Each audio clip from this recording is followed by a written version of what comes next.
یہ جو ساری کائنات ہے، ساری دنیا سے، اس ساری کائنات میں جو کم از کم میں اپنی ناقص عقل سے سمجھ پایا ہوں سر، سب سے بڑا مسئلہ خواہش ہے۔ خواہش کا پرابلم یہ ہے کہ خواہش پورا ہونے کے بعد ایک بچہ دیتی ہے، اس کا نام بھی خواہش ہوتا ہے، پھر اس خواہش کا بھی ایک بچہ ہوتا ہے، یعنی خواہشوں سے خواہشیں جنم لیتی رہتی ہیں، اور شاہ صاحب کبھی آخری سانس تک بھی خواہشوں سے آزادی نہیں ملتی۔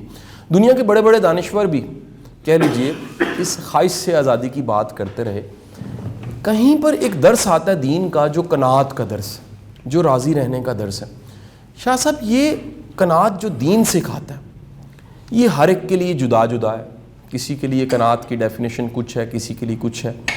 میری درخواست یہ کہ واضح کیجئے گا کہ دین جس قناعت کی بات کرتا ہے، ایک درویش اور فقیر اس قناعت کے بارے میں کیا کہتا ہے، اور اس قناعت کے مقام کو کیسے ایکوائر کیا جا سکتا ہے؟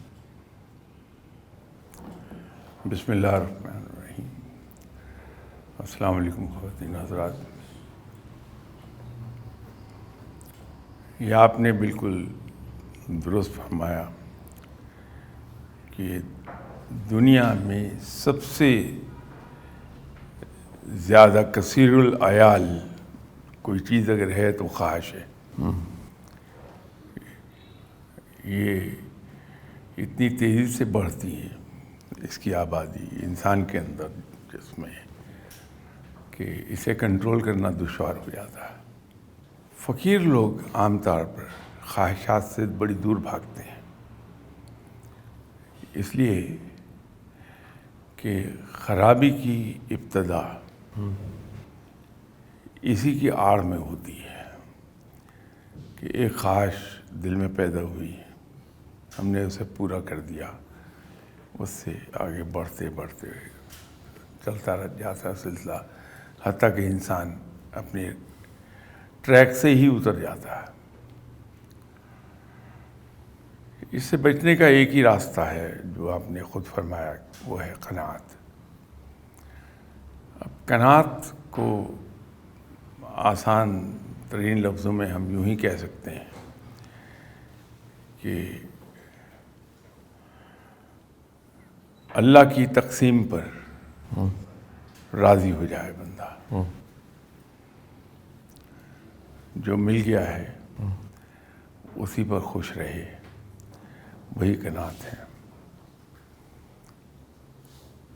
میں ایک بار کراچی گیا، وہاں ایک صاحب کے ساتھ میں پھر رہا تھا، تو میں نے ان سے خواہش کا اظہار کیا کہ میں عبداللہ شاہ غازی شہید صاحب کے مزار پہ جانا چاہتا ہوں، تو ابھی لے جاتا ہوں۔ وہ اپنے ساتھ بٹھا کے لے گئے مجھے۔ جب فاتح خوانی کے بعد باہر نکلے تو ان صاحب نے مجھے کہا کہ میں کہیں بھی فاتح خوانی کے لیے جاؤں تو اپنے لیے دعا نہیں کرتا۔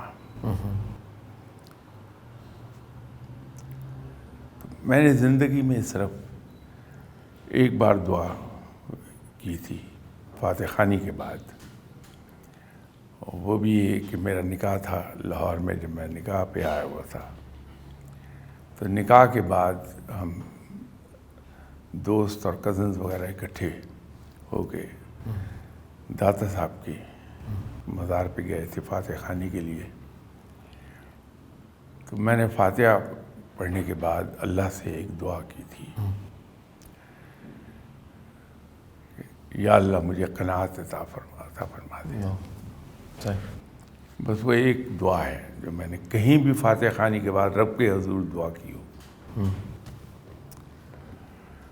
تو اس دن ان کا ایک راز پھر میرے اوپر کھل گیا۔ میں ان کو دیکھ کے اکثر پریشان ہوتا تھا کہ وہ آدمی PIA میں ایک بہت سینئر پوزیشن پر تھے، خاصی سینئر پوزیشن پہ، انجینئرنگ ان کا فیلڈ تھا، مختلف ممالک سے ہر دوسرے تیسرے سال ایک آدھ کورس کر کے آتے تھے، بہت ہی ہائیلی ویل ریڈ۔ لیکن اس آدمی کو میں نے کبھی یہ خواہش نہیں کرتے دیکھا کہ میں اب مرسڈیز لے لوں، میرا گھر 2-4 کنال پر ہو، گلشن اقبال میں میرا خیال ہے 10 مرلے کا گھر ہوگا۔ اچھا، بندہ خوش تھا اسی میں۔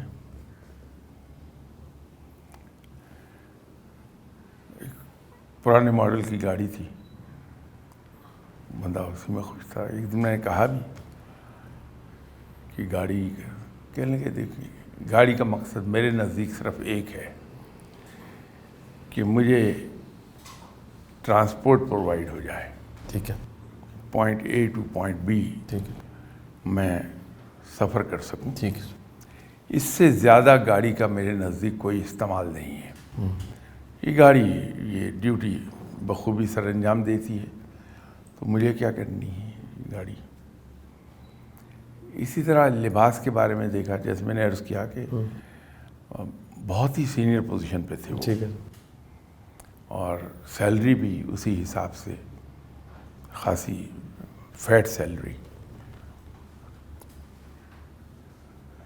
آپ چلے گئے ان کے گھر پہ تو کوئی یہ اہتمام نہیں کرے گا وہ بندہ کہ ملازم آپ کے سامنے چائے لے کر آئے، کچھ گیا جا کے خود ٹرے اٹھا رہا ہے، تو جہاں جگہ ملی وہیں بیٹھ کے آپ کو چائے کا کپ پیش کر دیا۔ تو وہ یہ جو رویے تھے زندگی کے ان کے، سر، اس کا بھید اس دن کھل گیا جس دن انہوں نے یہ بتایا کہ میں نے کسی بھی جگہ جا کے فاتح خوانی کے بعد رب کے حضور اگر کبھی دعا کی ہے تو ایک ہی ہے زندگی کی، اور وہ میں نے رب سے قناعت مانگی تھی، اور الحمدللہ اللہ نے قبول فرما لی دعا۔ تو جب انسان کا رویہ، یہ فقیرانہ رویہ ہے اصل میں جو میں عرض کر رہا تھا۔ میں ایک ہی بار گیا، وہ بھی میرے ایک نمبر 2 تھے، وہ مجھے لے گئے فیصل آباد کے قریب ایک جگہ تھی سالار والا، وہاں جا کے پتہ لگا کہ وہ صوفی برکت صاحب وہاں ہوتے ہیں، ملاقات ہو گئی ان سے۔ اچھا، یہ سر کس دور کی بات سر؟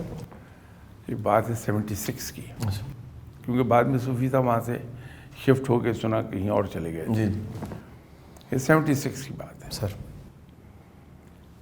تو صوفی صاحب بڑے خوشی سے ملے، حالانکہ پہلی ملاقات اور آخری ملاقات ہو۔ اچھا، تو مجھے وہ اپنی زندگی کے مختلف قصے سنا رہے تھے۔ انہوں نے تو ایک قصہ سنایا لیکن اس کے اندر لیسن بہت بڑا تھا۔ اچھا، سر، تو کہنے لگے میری پوسٹنگ تھی کھاریاں میں، کیونکہ ان کا تعلق فوج سے تھا، سر، یہ کور آف انجینئرز میں صوبیدار ہوا کرتے تھے۔ سر، تو کھاریاں میں پوسٹنگ تھی، میں نے چھٹی لی، خیال یہ تھا کہ میں ملتان جاؤں گا۔ تو آ کے میں کھاریاں کے باہر مین جی ٹی روڈ پہ کھڑا ہو گیا، تو عجیب اتفاق یہ ہوا کہ آدھا گھنٹہ گزر گیا، بس نہیں آئی کوئی ملتان کے لیے۔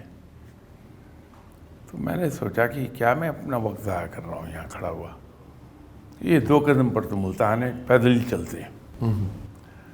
تو میں وہاں سے پیدل چلا، جا کے ملتان جا پہنچا پیدل۔ تو پتہ بھی نہیں چلا کب آ گیا میں ملتان میں۔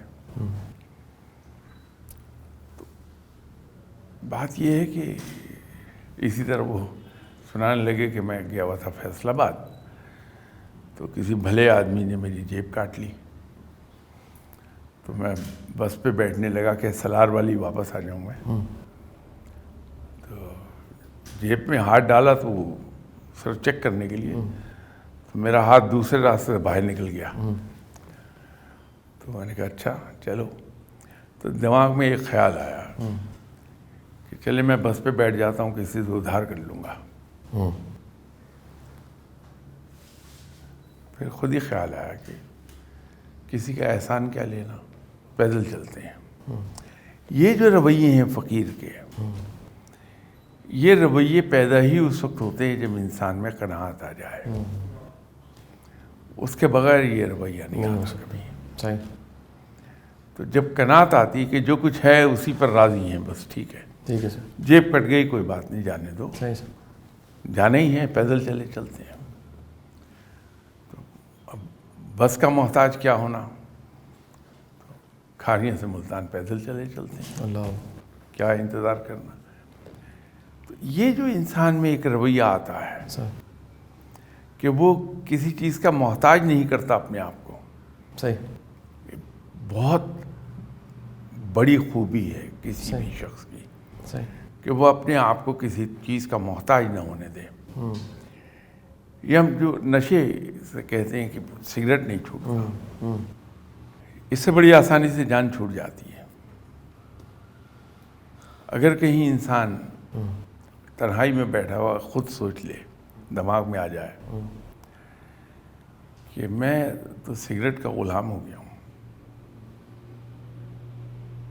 صحیح. تو ان چیزوں کو تو میرا غلام بننا ہے کہ میں انسان ہوں, اشرف المخلوقات.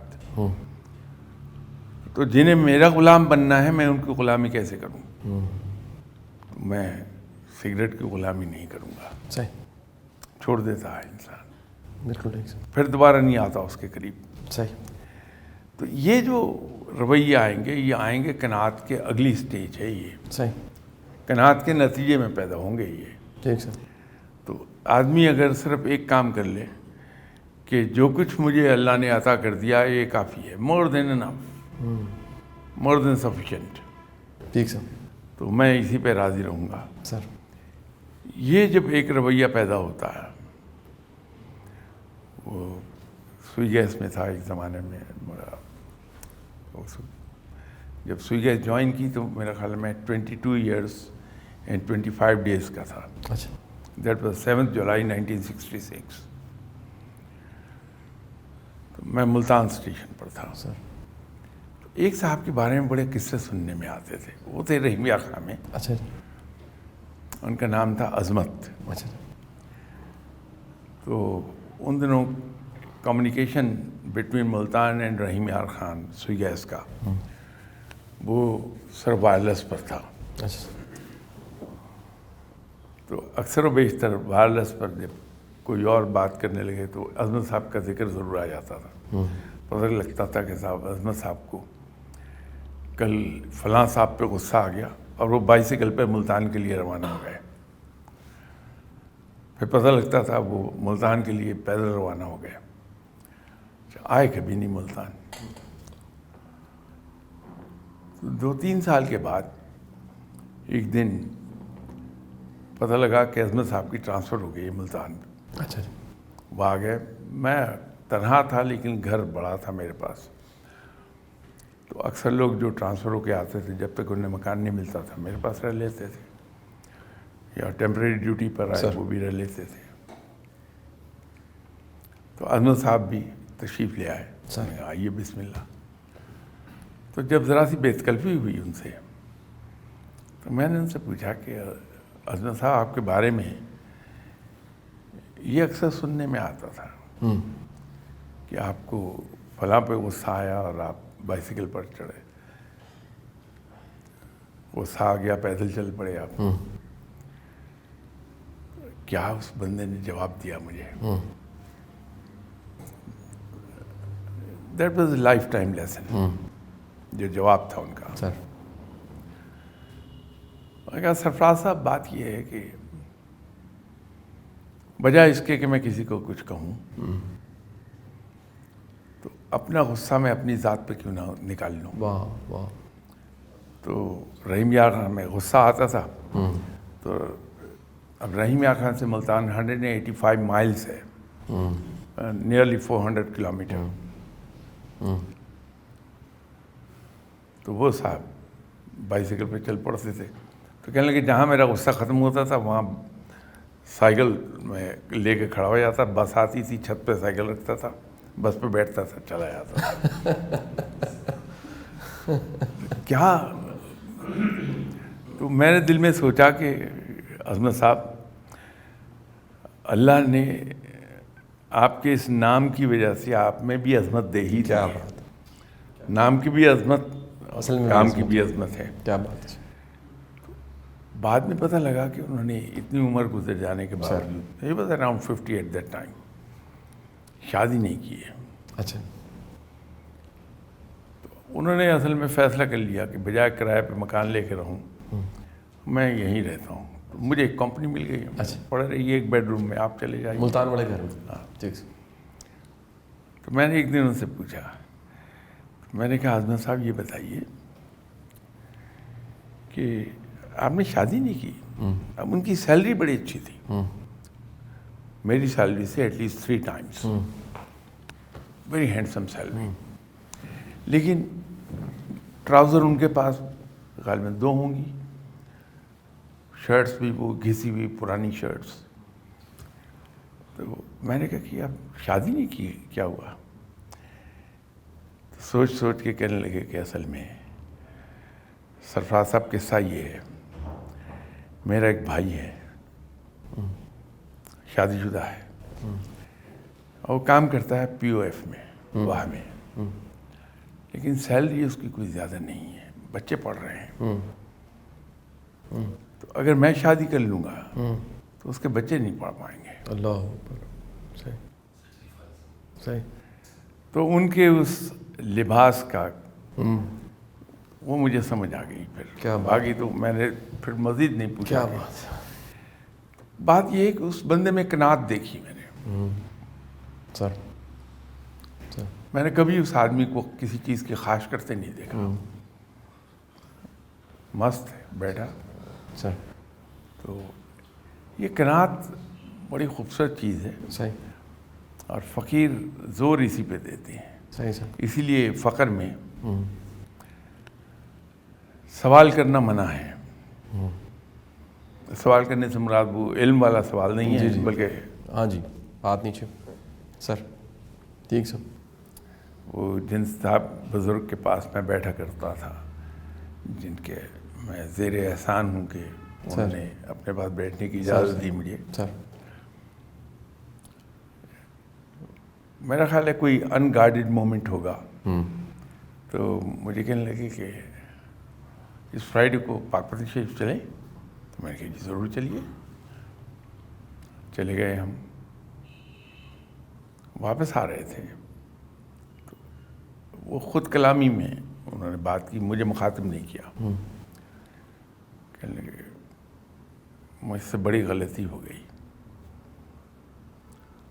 اس دن میں نے پاک پتن شریف جانے کا سوال کر لیا. اچھا انشاءاللہ آئندہ نہیں ہوگا. تو اس وقت تو میں خاموش رہا، لیکن 2-3 دن کے بعد میں نے ان سے پوچھا کہ صاحب اس میں غلطی کیا تھی؟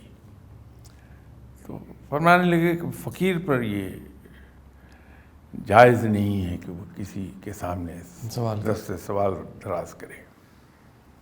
اللہ وہ دست سوال دراز کرنے کا تو یہ ہے کہ جب تک قناعت کی صفت پیدا نہیں ہوتی، یہ دست سوال دراز کرنا وہ جاری رہے گا.